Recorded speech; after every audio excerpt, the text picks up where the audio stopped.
and your family and your friends and your sisters and brothers. Stop hurting animals. Your suffering will change you. Suffering will change you, not just in ways you can anticipate, but in ways that you cannot anticipate. And I've seen that again and again in the study of politics, in the study of extreme politics, to cut to the chase. In university, before September 11th, 2001, before September 11th, I studied politics in the Muslim world. And you saw all the time there would be guys who, at one stage of their career, were relatively moderate, relatively pragmatic, and then they got snatched off the street, put into a ghost house, tortured, and when they came out, their perspective on the world was different. It's not a slippery slope. The role of violence, and again, it doesn't necessarily make people bitter, but it changes people in ways they can't anticipate themselves. If you think the level of hostility and backstabbing and suspicion and hatred that we have within veganism now is bad, I can imagine it getting worse. I think when you mix terrorism into what's already a bad situation, I can imagine it getting worse. But I've studied political history. I can imagine veganism being less like a high school prom and more like the IRA. And I want to stop that from happening.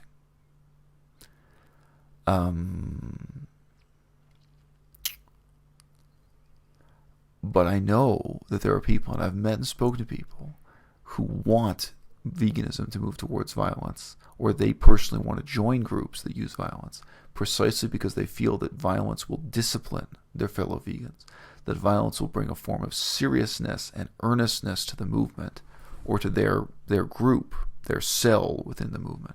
Certain groups of individuals who will not listen to reason, and for that, you need violence.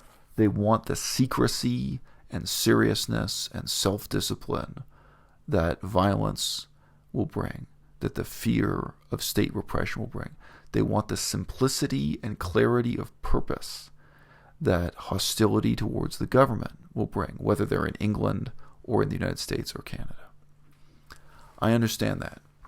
Emotionally and intellectually, I understand that. But I'm here to tell you sincerely that you're wrong. And you're not just wrong because getting on that path will put you in a cage, will put you in prison. You're wrong in your means, in your motives, in the ends that you're going towards. You're wrong in the way that you're going to transform the activist group you're a part of, the type of hostility, suspicion, etc. I've already described. And you're wrong because you don't know how suffering will change you. You don't. You think you're not a killer, but you could be. You could become one. You think you're someone who won't rat out your friend to the cops, but you could be. You could become that person. Or you think you wouldn't kill someone who's currently your friend because they ratted you out to the cops, or they ratted out another member of your activist group to the cops. But you could be. You don't know how suffering will change you. One of the turning points in the history of this YouTube channel was when I pointed the finger clearly and directly at another vegan activist, well-known vegan activist from Detroit, Gary Yourofsky, and said, this is terrorism. What he's calling for is violence. Legally speaking, it's terrorism, and it's not acceptable, and I'm not going to make excuses for it, and neither should you. There are definitely people who are still in the audience today watching who first discovered this channel and first figured out really who I was and what it was all about at that moment when I pointed the finger at Gary Yourofsky. And I had quotations from Gary Yourofsky to back up those allegations that were as plain as day. I'm not going to put the quotation in this video because if you've been watching this channel, you've already heard them 10 times over. But I had a quotation of Gary Yourofsky, for example, of him saying out of his own mouth that he felt that the ALF, a terrorist organization, that the ALF were not violent enough. Played that clip many times. I had a clip of him directly saying that he thought the time would soon come when people would actually be using guns, really carrying out violent terrorist activity in slaughterhouses in the name of veganism. Even when the message was that clear, the vast majority of vegans, the vast majority of people who saw those YouTube videos, both on my channel and where they first appeared with Gary Yourofsky speaking from his own perspective, the vast majority of vegans just didn't see the problem with it. I got so many messages from people saying, wow, I heard that before, and somehow the excuse-making mechanism in my mind was just so strong that I didn't really see the problem with it. And that's exactly what I want to draw your attention to here. The problem is not forms of terrorism that openly and overtly declare themselves as such. The problem is the way in which individual people and a whole movement engages in or indulges in the excuse-making mentality. Step by step, like the so-called boiling frog syndrome, people become accustomed to certain justifications, certain rationalizations, certain assumptions. They maybe even redefine what the word violence means. What is and what isn't violence? That was part of Yourofsky's game too. They define what activism means. They define what their objectives are. They define what sacrifices they're willing to make in such a way that not only is a minority of the movement drawn into outright terrorism, but what's worse, the majority of the movement is implicated in it. The majority of people are discredited by it. The majority of people in the movement, who doubtless are not terrorists and don't think of themselves as supporting terrorists, they nevertheless, step by small step, end up creating a kind of smokescreen for the worst elements of the movement to act out their revolutionary fantasies. So in this video, I'm going to talk about two examples that are certainly much, much less obvious than Gary Yourofsky directly advocating for violence. Gary Yourofsky directly saying the ALF is not violent enough.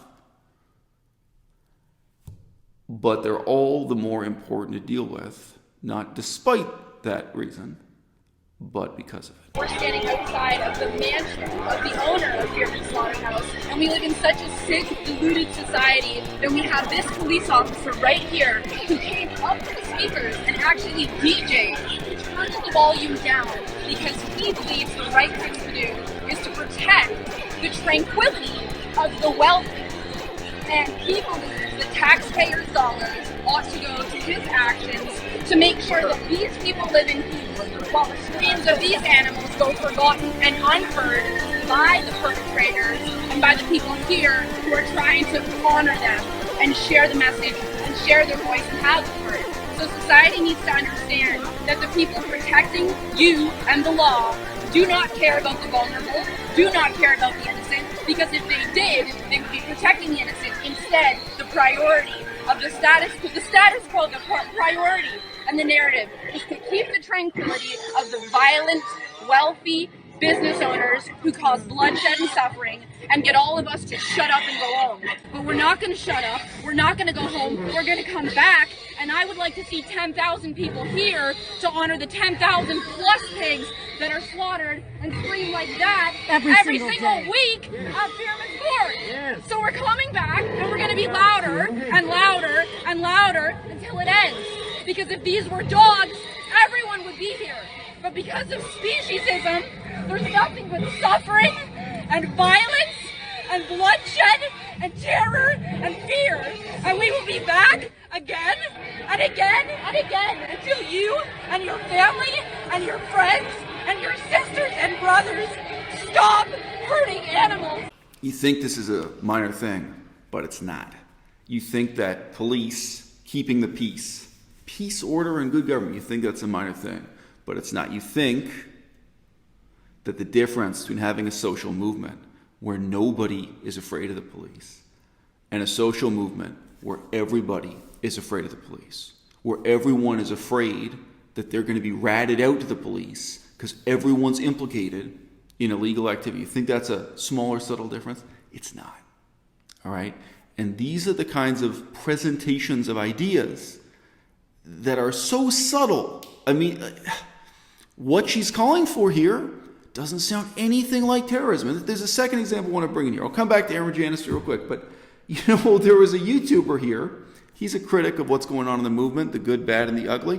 And he made this case that sounds so appealing. He made this case for extending disruption to disrupt the supply chain. That's how he put it.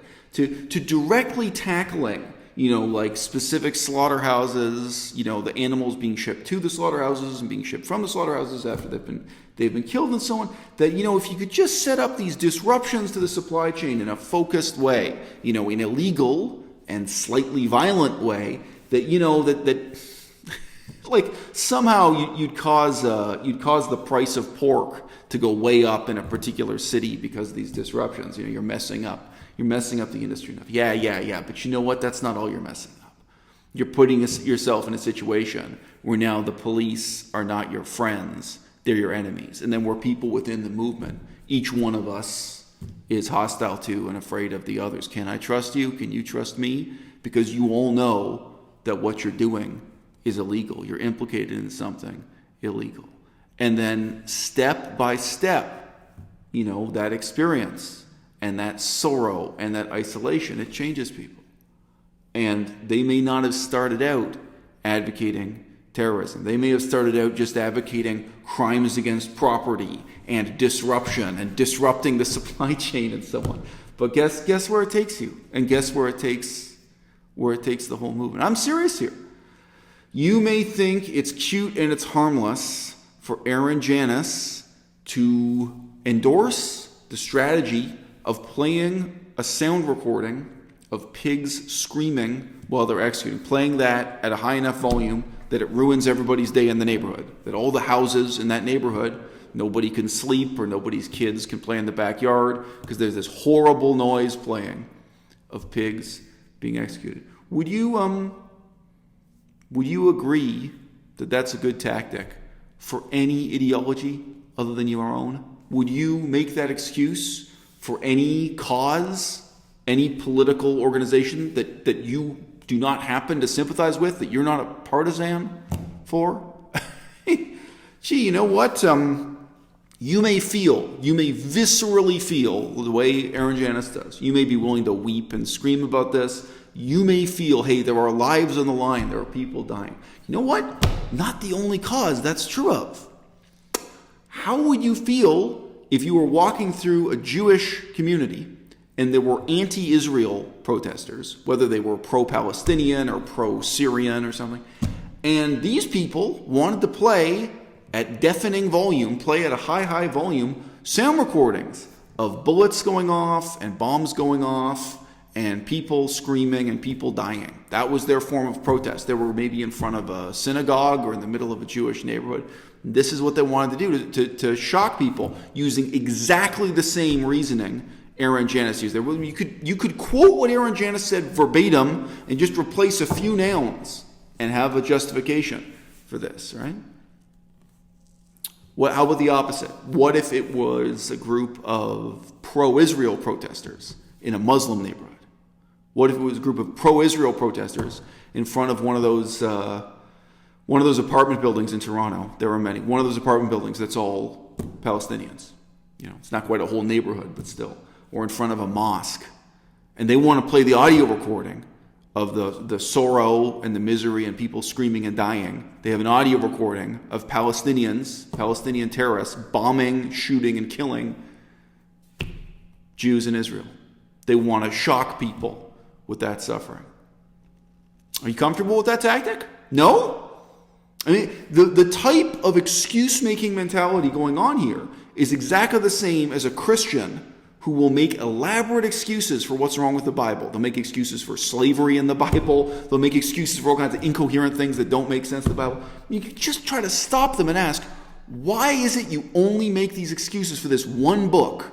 You'll do this for the Bible, but you won't make the same excuses for the Quran, for Muslims. You won't make the same excuses for Hinduism or Buddhism. You're capable of seeing this as something wrong or bad when it's not your religion, when it's someone else's religion. You're capable of seeing what's really wrong with this kind of activism when it's Muslims protesting against Jews or Jews protesting against Muslims, but you can't see what's wrong with it when it's you, when it's your beliefs, when it's your own ideology. You can't have that detachment and sympathy and analysis. You can't appreciate that what that police officer was doing was 100% correct, that he was keeping the peace, that the question really is, how can we all live in a society together where we have profoundly contrasting and conflicting interests, where some of us feel this is a crisis, this is an emergency. Some of us want to shake others out of their indifference. Vegans are not the only ones. These tactics people are endorsing. Okay, so let's say you endorse disruption. You endorse disruption of the supply chain. Real quick contrast here. Would that be a good tactic if what you're trying to do long term is create a society in which nobody smokes cigarettes? Would you endorse disruption of the supply chain or outright terrorism against, the trucks that bring the tobacco back and forth from the tobacco farm to the factory or whatever, and then from the factory to the city? Would you try to disrupt the tobacco industry so that, temporarily the price of cigarettes goes up, and I guess the newspapers would all be complaining, gee, there are these anti-tobacco activists engaging in illegal methods that are screwing up the industry? Would you endorse that? Just think through the next steps on a human level. Then the police become your enemies. Police get involved. What you're doing is criminal. The whole organization becomes paranoid. Same way the IRA was. Most people who remembers the IRA, it's the Irish Liberation Movement, Irish terrorist movement. They weren't afraid of the cops. They were terrified all the time of other people inside the organization. That's the kind of fear they all live with. The brutalization of your movement because you're engaging this, but ultimately also that the type of suasion you're using is irrelevant to what it is you want to achieve. What are these people trying to abolish cigarettes? What do they want to achieve? They want other people to do the right thing because it's the right thing to do. They want other people to get informed and get motivated to quit smoking. They don't want to just temporarily raise the price of cigarettes and antagonize the whole of society against them, including the legal system. That's not ultimately what you want to do. Anti-tobacco activists, ultimately, they want the government to adopt laws and public education programs that'll really tell people, hey, you've got to quit smoking. That'll inform children in schools, don't use tobacco, don't use cigarettes. This is what vegans want also, guys. I'm sorry, if you can't follow the argument here, what vegans want is for schools to stop serving bacon and stop serving hot dogs. You want schools to educate children that no, milk is not healthy, eggs are not healthy. In the past, we thought these things were healthy. And just now, progress of science, we know they're not. We want schools to educate children. Hey, you know what? In the past, we thought hunting animals meant that you were brave and strong. And today, we really have to change our mindset that raising millions of animals in captivity and torturing them to death, this is not for the good of society. It's not for the good of our health. It's not for the good of anything. We want public outreach and education. We want public policies. And yes, sure, ultimately, in the same way that the final end goal of the anti-tobacco activists probably is to make cigarettes completely illegal, even if it's 300 years from now, probably, yeah, sure. You know what? The ultimate fantasy of the vegans is that we convince the government to make leather illegal, to make veal illegal, step by step, for meat and dairy to become illegal, or so strongly discouraged by, punitive taxes and what have you, that it really becomes something marginalized and despised society. How could you possibly get there for anti-tobacco activism, or for, say, anti-alcohol activism, or for vegan activism? How could you possibly get there through violent disruption of the supply chain? It's so stupid. And it sounds good, but it's a smokescreen over terrorism. This is step by step what leads people into terrorism. How about Catholics who are pro-life, who want to protest against abortions? Do you think they start off with the mentality that what they're going to do is terrorism? No. They go into it step by step in this same way They think through a rationalization, just like Aaron Janis is doing here, just like the other guy did with, concocting this idea about disrupting the supply chain. They start off with the redefinition of the meaning of familiar words. Violence doesn't sound like violence anymore when you call it disruption. Things that are illegal come to be justified again and again because, after all, animals are dying, people are dying. These languages used to create an us versus them, dichotomy and struggle, which Aaron Janis is doing there also. Step by step, people come up with justifications. They get involved in illegal activity. They say, "Oh, it's not violence against people, quote unquote. It's just violence against property." Right? That's what Gary Yourofsky is always preaching as the baby steps towards outright terrorism. They engage in creating this smokescreen. And sure, it's partly to deceive others, but it's also to deceive themselves. And step by terrible step, those people who probably started off with the loftiest of principles imaginable, and certainly in their own eyes, they had good intentions. Those people, would you ever make the excuses for pro-life activists, for anti-abortion activists? Would you make the excuses for what they're doing that you might hypothetically be making already now for vegans engaged in disruption, for vegans engaged in illegal and violent activities in the name of veganism? I don't think any of us... How do you feel when you walk past pro-life protesters who are genuinely trying to disrupt abortion clinics, who are trying to stop people going into hospitals and going out of hospitals? And this kind of, how do you feel if they're trying to stop an ambulance going in the back door? All these things they try to stop, and you know where it leads. You know how step by step those people, and if government repression makes it worse. As I said at the beginning of this video, the one thing you don't know is how your own suffering will change you. Once you get involved with this kind of activism, once you get involved with this kind of social scene and this excuse making, once you've already had your turn doing a hunger strike at the slaughterhouse, once you've had your turn immersing your arms in liquid concrete, once you've had your turn being arrested for chaining yourself to machinery, once you've been in and out of jail a few times for disrupting the supply chain or for stealing animals from a farm or a slaughterhouse, that cycle of suffering, you're doing it because you think it's going to change the world. But much, much sooner than it changes the world, it changes you. It changes who you are, and it changes all too rapidly what your view is of violence, how much you're willing to get your hands dirty, even if it's only to provide a justification for the sacrifices you've already made. Looking back at history, there were a lot of people with good intentions who made excuses for communism. Let's narrow it down.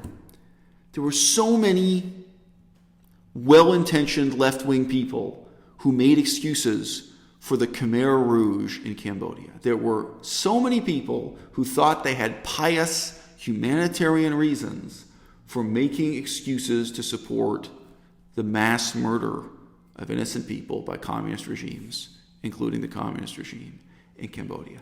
And afterwards, when all the excuse making is over and done with, a few decades go by, and then they can look back and say, wow, what we were doing was creating a smokescreen for violence. They might have even thought of themselves as peace activists. That was the most common thing with communism. They think they're protesting for peace, but in reality, they're providing a justification for and a smokescreen for violence. There's something similarly paradoxical going on here within veganism. And normally, it's much harder to see than it is in the case of an imbecile like Gary Yourofsky pointing his finger and directly calling for guns and violence and terrorism. Most of the time, it's going to be a whole lot harder to discern. Certain groups of individuals who will not listen to reason, and for that, you need violence. Spare me the bullshit adages about violence begetting violence. It doesn't always beget violence. In most cases, it actually ends violence. You don't have to be a highly intelligent person to be a great animal activist. I didn't even finish high school, and I haven't gone to university, and I say the same thing over and over and over again. À bas le ciel.